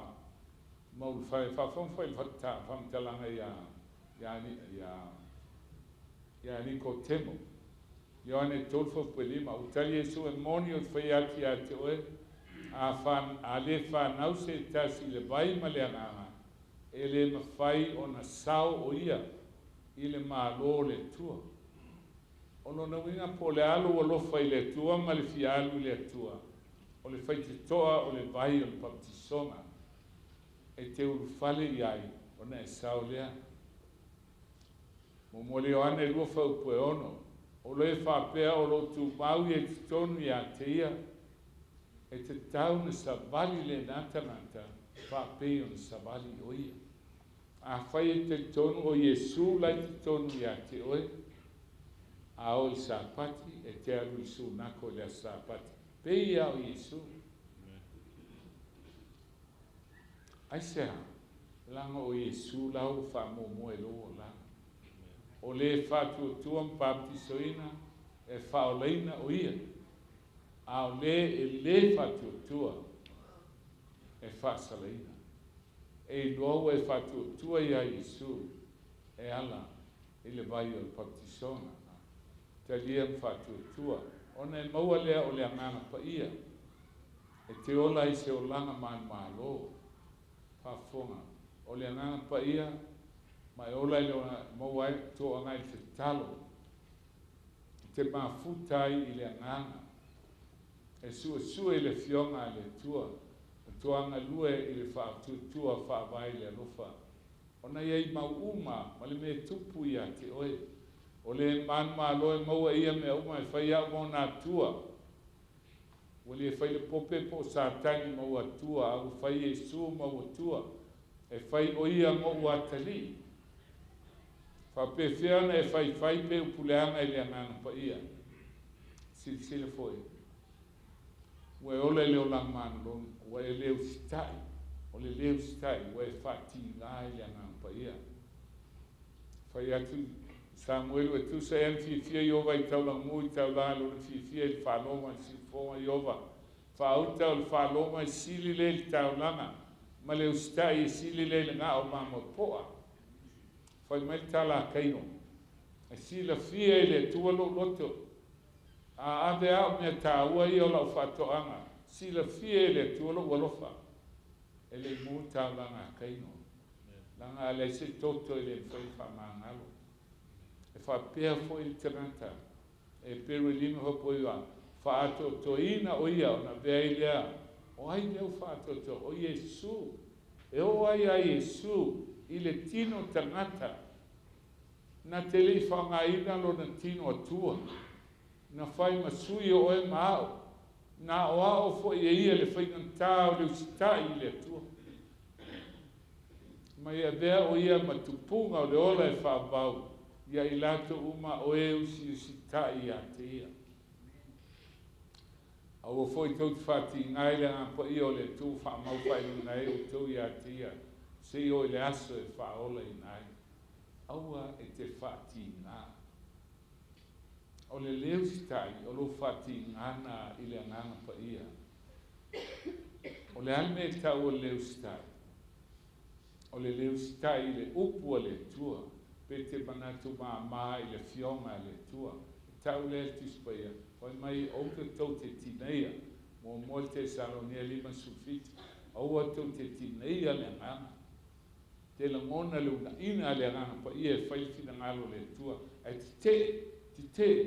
Oi mai o te tineia. E uma le pole nei. A whai e te le te lielva le au. Wa matana e le te langona le ngana o le tua. Wa halwese ma oe. Mai sa o sauru ia se o wang sala o tu ma vanga le fionga Iova ato mala upu. Awa sa o fefe le no. Ma o whaalonga I la lato upu. Alanga tangata. O la awhasi uma nei manu. Le sefe whai ei tau langa. Ai le loa o le mana o I manu pa meia. Na whaalongo ai lea. E whaamalie loto tangata. Fionga le tua. O le ona le tua a whawhie fie tangata. E lea o mana whaia mau ona. A o ia, e tū e tai tangata. I le mehe fina ngalo le tua I ai. A wā tātou te le iloa mea tātou te ole I matutusa, ma le tusa. Ai pe tai le ngā e whautua o ia mo I tātou. I le oi e le mawhaina tāla talaina. Te mea whainga tai a tau. Ono wati le sangi mai o tangata I mele mana o ai. Au whai atu e le ai. Oia. Ai, o te le pule I sauroto. O te usitai I le atua o te au auna I ai. O ai la to I la latino. E loto I la to I mea latino. Ai la le anana. E loto I la to I mea le anana. O le loto I la latino o le oti lea. A le ola lea malmanuia. A le loto I la leanga o le ola lea malmanuia. Si silvo. A wā o le loto I la altino o le ita le I le atua. Ea? A e mana o I mea o tino. Whai mai e te ita I le atua. Whawhiana I loa te ita I le atua. E leo si stai tu la fono le atua. E le ma whai foi iai. Pe fa se launa e fa longa le FEAU e le ma faina e taliena. Ai sea, e te ita I le atua, e sili lo lofa I lau fai FEAU, e sili lo alofa I lau lotu, e sili lo alofa I vā maaina, I lo alofa I le tua. E whai mai leo tu sipaia, o le rita lea I le tua, e le whaino sta. E le sāngua lo langi la tomo e whai mai a te au le lie na te, na o le na te whai ale fina ngalo lo te mao le langi, le ale fina ngalo, ia kopongo mosu valu, o lona fina ngalo, na whanau ai tātou I le pumoni. O le pole nei ma le wala au alu atu, e leo se wala au se lotu, e le ai. O le wala au e te talia le pumoni. Ina ia whai o e mawha polo polo. O le ale lotu e te papatiso ai, o le mempa na o oe o le nā lotu. Ae, aonda e usitai I le tua, po le ola, po le oti. O na wha bea leo oe, o le tangata ua whanau le pumoni. Ua e talia le pumoni, ma e fili e te usitai o le oti. Ai alu fe I fōle a koko, ai alu fe ne tuai. Lo tuai o te fia whailo whidangalo. O lo I tonu lava I a te au nau tū la fono. E le mwhaine e alo e se ai. Ino sia, whateo te lufu valu whaupoiwa. O lewa liliu ese o te linga, ai le whalo longa I tū la fono. E ino sia lana lava te talo. Ino sia I le tua. O tau e o maa ua talo whae. Ko le whai mai o tau o maa ua, aua maa. O tolu e, triple e le maa au le loto. Ua le peritomeina talinga, loto ma talinga. O tau te atu pea lava I le rampa ia. Pe o tau tamaa, whapea o tau. Le ustai. Se iona wha maaina e sa tani le loto e le mawhai o na toi talia. A whai e umapo nei tau sa ai te li pautiso. O tae au, wa matana e le la mona teli. Wa matana alu se le mu ale na mpaia. Se io e FEAU alwhai FEAU I e watu o e le te whaloina. Alua me fituli malua, o ai so leo perfete li sawa I ai o tu tama. Fasio tia I la tu e na moai ta lai le fiu mai o le a me tonu. O ia o tau whalateina, ma fasio tia nei. O tau e o maua le tu la fono. I sauni ngā angelu, aua le tau fia. Tau tala I a Israelu. Ka fonga lai mea tupu I tangata ia na launga I se te whana. Ona ala langa leo I lātou ma leo teli. O pupuni o lātou talinga. O feo sofi mai a te ia. Ma le loto ngantasi. Ma whetongi I maa I oti. Tile I atu e a te ia I tua le ai. Atu whetongi le I maa. Tu atu foi mo I maua lātou foi tau le lea. O saulo le ingoa. E leo ai. Leo stai wha maa aina. O whetongi foi lātou I asiti whano. O wala au iau whapea tu le li e isu. Ia e talia mailo nei anganga. To tuli o ia malanga ma leo tele le li e o tu natu nei ang sala ia I lātou. O umatu le upu. O na moe ai lea o ia. Leo stai. O whaama aina. Whai mai le tu e le sa malo langi o whai mai le li e. Na o lena te whaia whingalo ta maa o le langi. Tātou ai lole I la sanga I e tō whaati ngā. E oine ngā paia. Ti meia, te pēr. Se I ona whaama a aina teli, wa ino sia e ele upu le tua. Whape whia no tangata I le anga sala man tautia. A tangata na te whaia se mea mal wha maulunga, po sangata moni no po sangata ese, wa whai lava I Iova, ia vai se ina lea tangata ilona no. Whai tau tusi anu mera, e ele tangata, e o li sapati, e al whai whawhie. Wofo tanata I sanata le mafo fau le tete I le tua. A fai mai le wa mai o ia wa leo leo. Po le anga le a fai le tana whapea. E le anga le uru lana te rola na me fai. Ai anu ama le wha maurunga. Ai sau whatununga I ova. O soria lan po e matua wa vai se ina le tanata. Ia te ia lana lava ana sala. Ia whafonga la tātou. A whaila e o le aso o le ngā taana. Le uma le awhi tausanga. Wa ala mai le whanau le tua le titonu. Le whanau o le tūlai mai a whanau sātani le na whanau le awhi tausanga. Ai sao se o tātou tausi o sai whengi fō. Ai sabali ane Yesu le pā. Ai alanga mai tananta le na fitongi ba ai whengi toai. Yesu whamol mole. O lea uoti ilu. Soli o le sāpati. Ai awhel ba ena nā tau soli sāpati tonu o le ai. Se tua mi o tonu. Ele ai. Mafu ana le lua tua ele FEAU.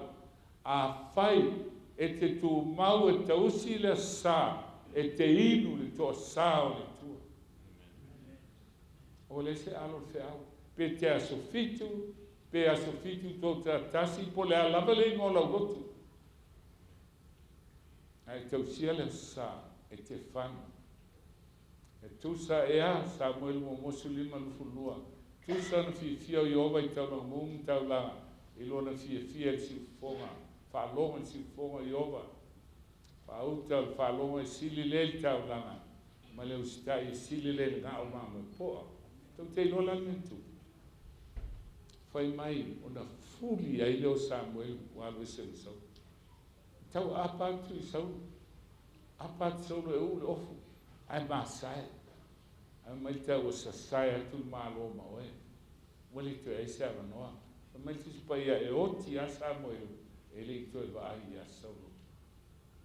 Fati ngā. Tineia wa ino sia. O la fo ina e le afi.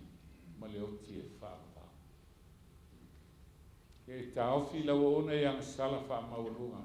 O ona I pule ia teau. Sau e leo la ua meo. Tile no sala foi. Ile leanga sili. Wa wailoe se tasi lo nouso wana whai se anga sala ele iu leoti. Le anga sala ni whai ni sala moina. Whatonga mo ia ni whai mai leo le ola ia te ia mo le anga sala ele iu leoti. Ai o iai le anga sala ele iu leoti.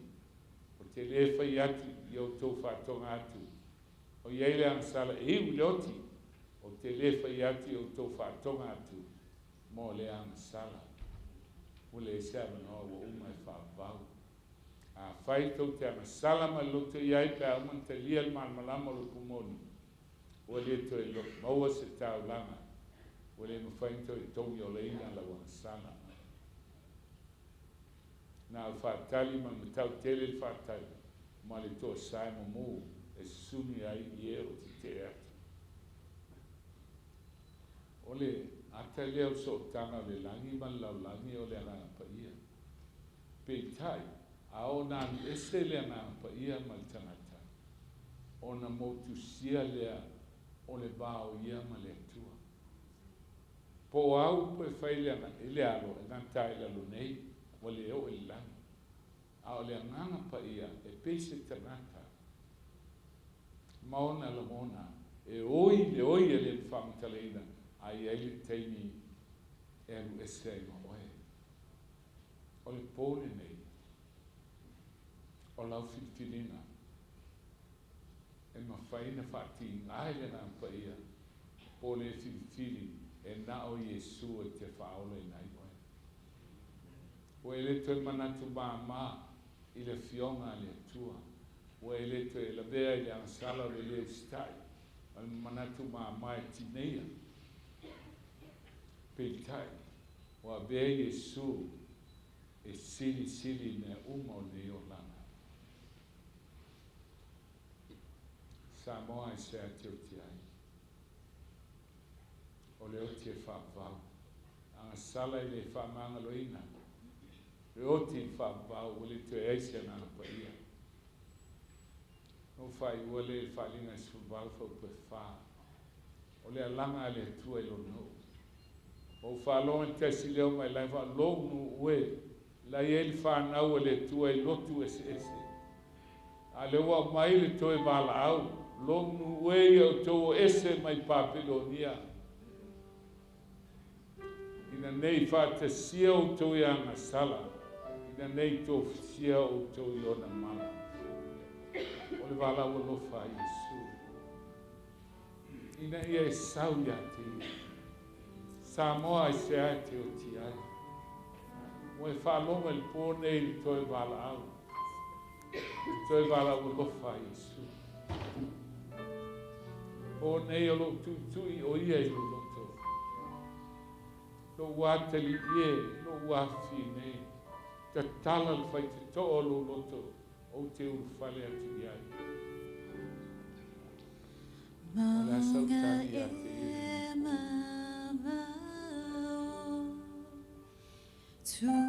Ele maunga. E mama. Ta tau aile ni whao. Ia moina tō kasi le sato. Le nā maunga I kōkota. Tu tō tasi le ana. Mahamo tō tasi lo le sato. Amu ia oi maa.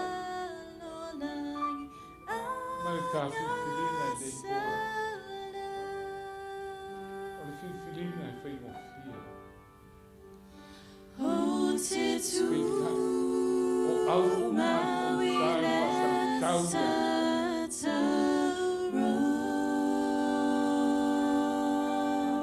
Al pōne e ro wala. O wate I e ua le sau e a te au e te o hai. Ola le koe a apa mai a whana. O ia I lotu ese ese.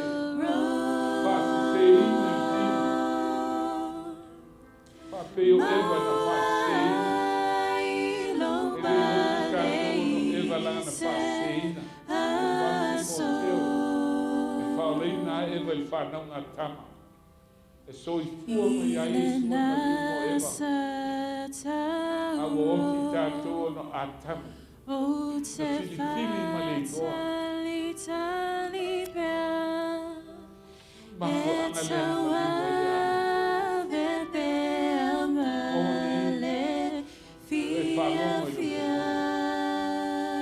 le pōne nei mo I aile wala ua lofa le soe luate li e luafine ai se ai te uta. Kāle wāli o no maliu ai.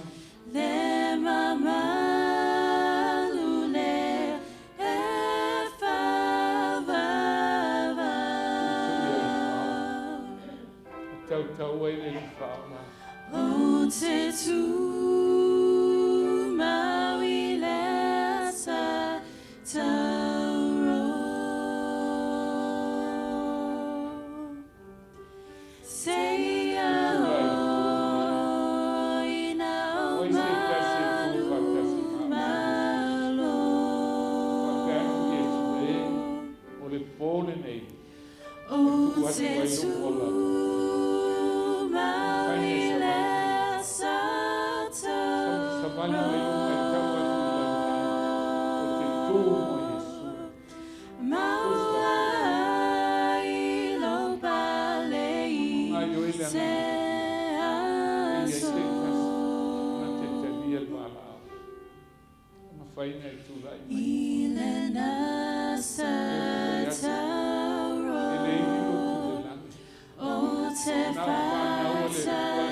La foi il la lai. O te tu maui le tauro.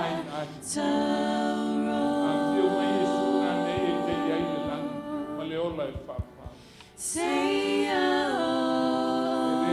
o ina o manu malo. Wala Yesu pone.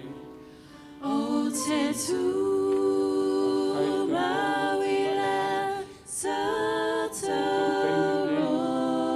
Tem nei o te mo tu lai mo le tua. Mauai lo balei se aso. Ese kasi tu lai mo te fefe. O te fefe. Tasi le ola, tasi le oti. Al pole nei e manao le tue te filifili ai le ola. Au ai te filifili le oti, ai filifili le ola. Le ola ai oe a toma la fa. Ai oe a nana o le. La tue vala o lea. E ai se kasi. Tu wau. Lai ka tu mai tu mo Yesu pole. Pai na tu e leo i ai.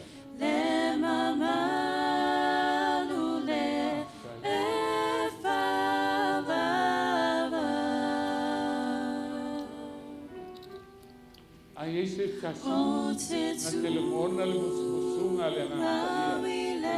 Tau na e koe ui le bai ui. Ia ma ole mai. Ana isa vali mai ai uma. Au sila sila le langa ole ai kon sal boi sila sila le tua le tua. Ana meo e ma fuai. Pai ne tu lai mo Yesu. Pai peane Yesu e. Ola e tu i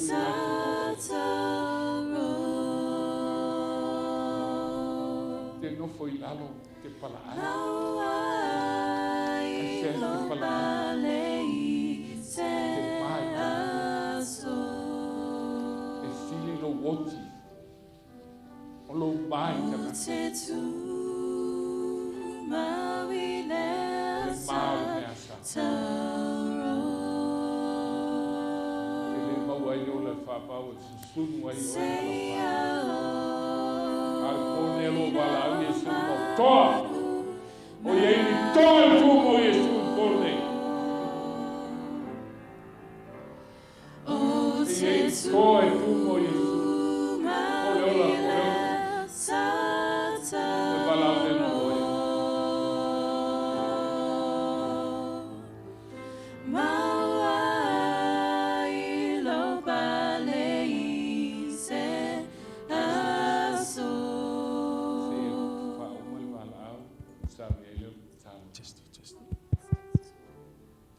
Sa moa e tele i saufua i le afiafi nei.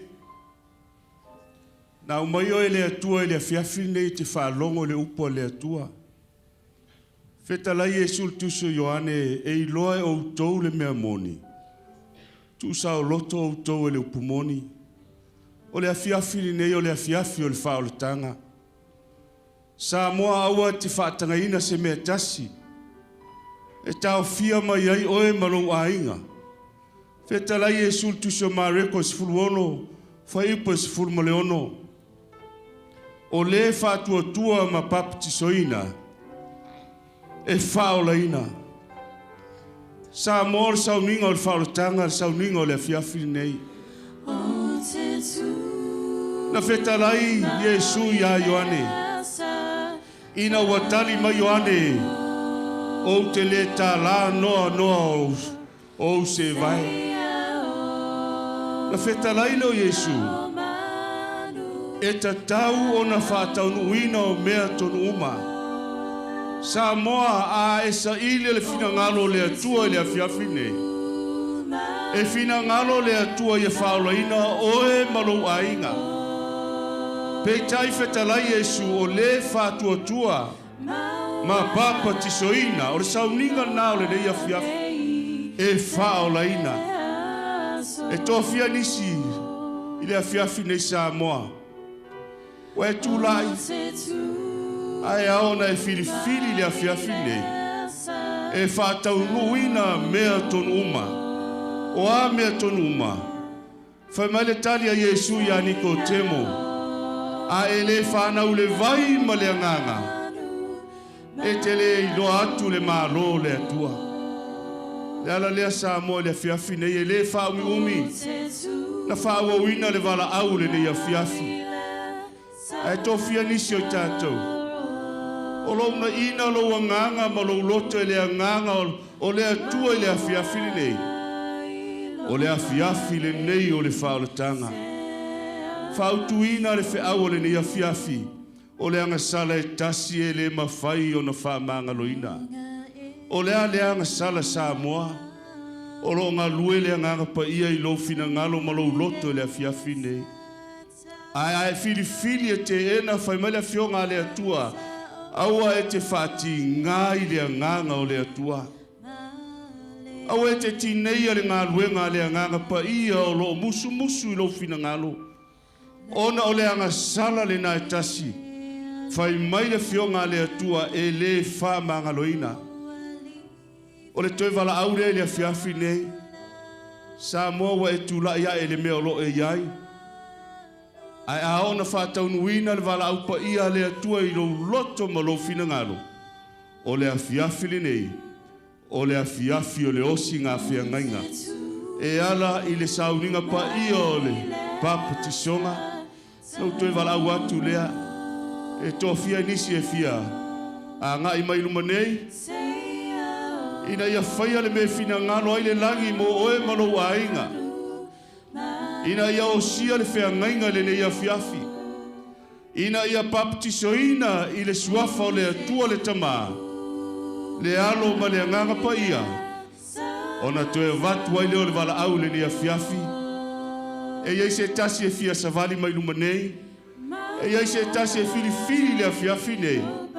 E le tu ua le sauninga le afiafi nei. Ao le afiafi le nei e la fua i ai le soifua. La fua i le ola i a ao le atua. Ma sauni ai oe malou ainga. I le langi ma le ola e whaavavau. Ola utoe wala au le nei. E iese tasi e fia. Tadia Yesu e vea mawali mau whaola. Ma sauni ai le tunga mausu a vai o le baptisonga i le nei afiafi. Su mai luma nei, whaafteise o tina. Filifili o le afiafi le nei. O le afiafi o le whaolatanga. O le toe wala au lava lea. Whai waile o le tātou sauninga ma le tātou sauninga o le apili. I le tātou tatalo. E iei se tasi. E iei se tasi o toe le nei afiafi. A o le i whaia le tātou tatalo whai. Tama. O oe o le patriarka o le ainga. O oe e te filifili e ola ai oe malo ainga. Tina. E tofia ni tina o lo ia te oe le ola o lo ainga. E tofia ni tina loto te tele le afiafi nei. O le afiafi le nei o le mea alofa mo le tama ma le whanau. O le ofoina o lo soifua. Mo lo wali ma lo whaola o le na whalava au I ka le vario. Wala au atu ia te ole tina. Awane tu sia ma whaitawina ia te oe le afiafili nei. Wa e anga sala I le mawhai o na whaamanga loina. Le au fia. E iai se tasi e filifili le afiafili nei. E la fua I le ola ma le soifua. O si whea ngainga I ma Yesu e ala li tunga mausu a vai. A whai o lau filifilinga lea. Au te le whai a lava li tatalo o le toe ava no lea. Wala watu ia te oe. Su mai. Whai a li fina ngalo. O le atua I lo ainga. O le whatua tua ma papa tisoina.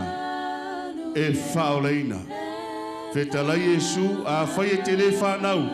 I le vai ma le anganga. E te le iloa le malo le atua.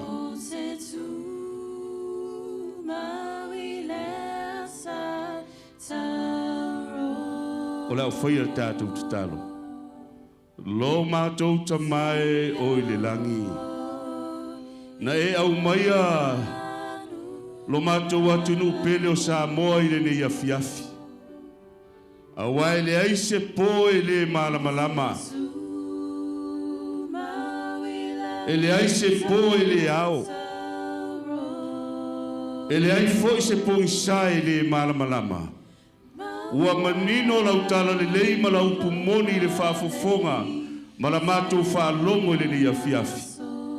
Aua e tatala mai le avanoe le nei afiafi lo mātou atunu pele o Samoa. O le afiafi o le whaolatanga le afiafi le nei.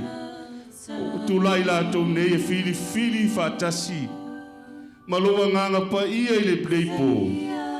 Ina ia osi fea ngainga ma o Yesu le matai lo mātou whaola. Ina ia saunia ai mātou mo le nāmanuia ua e saunia mo i mātou i le langi. Ma le ola e whavavau. Whamanuia i lātou nei wa lātou fili fili whatasi ma lau o fio. Ai ta talo ta maha le fili filinga. Olo iai le vanu o fili filinga le nei afiafi. Aua e te tuina se file muse ia o lātou langona whatasi. Ma fili fili whatasi ai ma lau o fio. O le afiafi nei, o le afiafi o le osi ngā whea ngainga. Ma o Yesu lo mātou matai. Whamanuia e le nei sauninga. Whamanuia i toenga o le nei afiafi se ia o na whaiwina.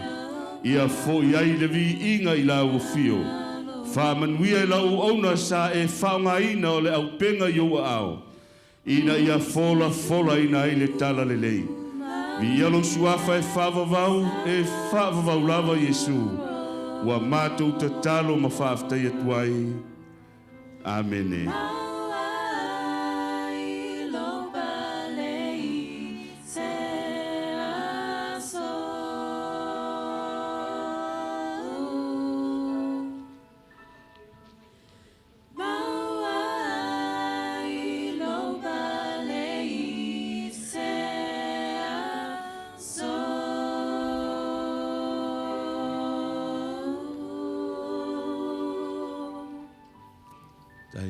Ia mase amene mo Yesu ne fiafi o te manatu o le atali mau mo i pea le au fia a o le a ta pena mai la tau ia ua tu la i ne fiafi mo le sauninga o le baptisonga a mai aloa na whatinoina le sauninga o le baptisonga le ne fiafi ia ona tātou tu ua i lea ma tātou malolo ne fiafi a tu la i mai a le tase whai tātou pese whaatali ai a le tātou au baptison ne fiafi ia ai tali mau mai pea ma lava mai pea ia le on sa i le aufia se fatino sauninga le o baptisonga ia ona mai ai le o sauninga le ia fiafi ma le nganga faaloalo faaftai